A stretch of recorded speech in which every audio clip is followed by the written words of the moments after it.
रामलीला के मंच से राजनीति के मंच तक पहुंचे रुद्रपुर के विधायक राजकुमार ठुकराल के वैसे तो आपने कई कारनामे देखे हैं, सुने हैं, मगर इस बार रावण के रूप में विधायक के बोलों से बवाल मच गया और उन्हें असली रावण तक कहा जाने लगा। रामलीला और राजनीति का संगम, रावण के रोल में मंच पर विधायक, साधु रावण के भेष में बीजेपी नेता।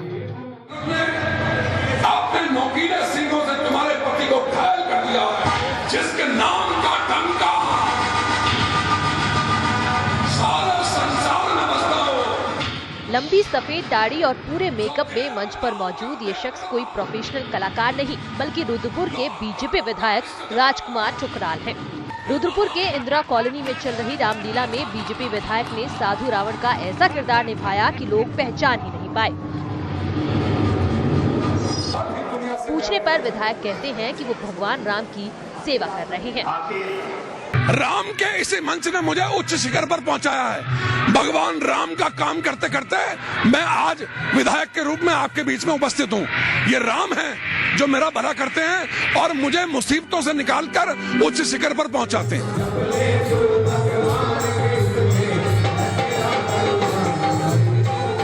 लेकिन साधु रावण का किरदार निभा रहे विधायक जी के डायलॉग रामलीला की मर्यादा को तार-तार कर रहे हैं, क्योंकि विधायक जी सीता माता को मेरी जान कहकर संबोधित कर रहे हैं। जरा आप भी सुनिए। तुम्हें देखने से तो ऐसा प्रतीत होता है कि तुम कहीं की राजकुमारी मेरी जान। बीजेपी विधायक के अभिनय और मंचन को देखने के लिए रामलीला में हजारों की संख्या में दर्शक मौजूद रहते हैं और विधायक के अद्भुत अभिनय पर तालियां बजाकर उनका उत्साहवर्धन करते हैं। हालांकि कुछ संतों का मानना है कि मंच के दौरान विधायक का डायलॉग मर्यादा के मुताबिक नहीं होता है। वास्तविकता अगर पूछने जाएंगे, मैं ये बताऊंगा, रावण बड़ा विद्वान था। रावण ने ऐसे शब्द कभी इस्तेमाल शास्त्र वेद में कहीं इस्तेमाल नहीं किया। ये आज नई रावण तथाकथित रावण लोग इस तरह भाषा को दुरुपयोग करता है।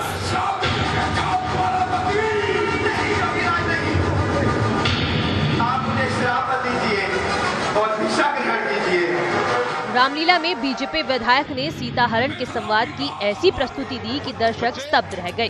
रामलीला के रंगमंच से राजनीति के मंच तक पहुंचे भाजपा विधायक राजकुमार ठुकराल लगातार दूसरी बार रुद्रपुर से विधानसभा चुनाव जीतकर विधायक बने हैं और उनका मंचन जनता को भी काफी भा रहा है।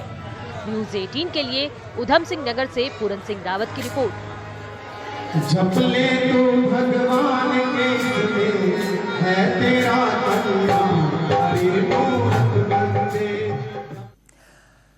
चंपावत में सुदूर गांव में रहने वाले शख्स की जान बचाने के लिए कई लोगों ने खुद की जान खतरे में डाल दी।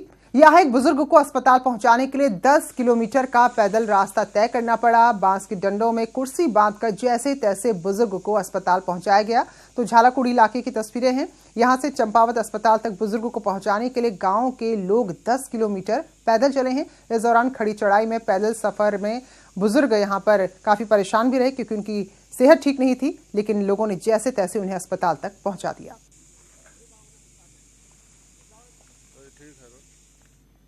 हल्द्वानी के राजपुरा हाई स्कूल में पढ़ने वाली सैकड़ों छात्राएं अचानक सिटी मजिस्ट्रेट कार्यालय में आ धमकी। छात्राएं स्कूल को बॉयज स्कूल में मर्ज किए जाने का विरोध कर रही थी। छात्राओं की मांग है कि सरकार स्कूल के मर्जर का फैसला वापस ले। कि जो पीछे लड़कों का स्कूल है हमें वहाँ पे भेज रहे हैं, हमें वहाँ पे नहीं पढ़ना, क्योंकि वहाँ के जो लड़के हैं वो बहुत गंदे, बहुत अराजकता फैलाते हैं। जैसे ही कल आपने देखा होगा कि कल एक लड़की जा रही थी, उसकी बोतल छीन के उससे बदतमीजी बना कर रहे थे। बस सब कुछ लड़कों की दिक्कत है, वो बहुत बदतमीजी करते हैं, इसलिए हम वहाँ पे बिल्कुल भी नहीं पढ़ना चाहते। यहाँ पर हमें हर चीज़ की सुविधा है और हर प्रॉब्लम अपनी मैम से शेयर कर सकते हैं, वहाँ पर हम किसी से भी शेयर नहीं कर सकते। मसूरी से खबर है, यहाँ केम्प्टी इलाके में अचानक हुई भारी बारिश के बाद केम्प्टी फॉल में पानी बढ़ गया और यहाँ अचानक पानी बढ़ने से जो लोग वहां पर मौजूद थे वो घबरा गए। केम्प्टी के पास ऊंचाई वाले इलाकों में ज्यादा बारिश हुई थी, जिससे अचानक झरने का पानी बढ़ गया, मटमैला हो गया और लोग भी इस बात के लिए तैयार नहीं थे, तो वो थोड़ा घबरा गए। हालांकि किसी तरह का नुकसान यहाँ नहीं हुआ है।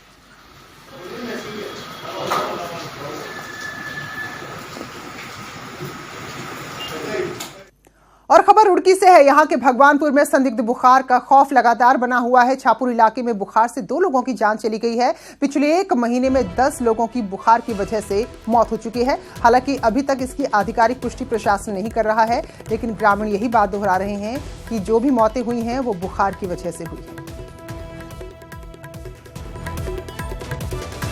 मौतें हो रही हैं, बीमार पड़े छोटे छोटे बच्चे, हालात इतने गंभीर हैं। मैं कहता हूं कि हमारी गवर्नमेंट नहीं बल्कि सेंट्रल गवर्नमेंट तक ये आवाज़ जानी चाहिए। जो हालात उत्तराखंड में छापुर गांव और ये आसपास के गांव पे हो रहे हैं, ना कोई दवाई छिड़कने आ रहा है, ना कोई साफ सफाई करने आ रहा है, और इसकी वजह से बीमारी फैल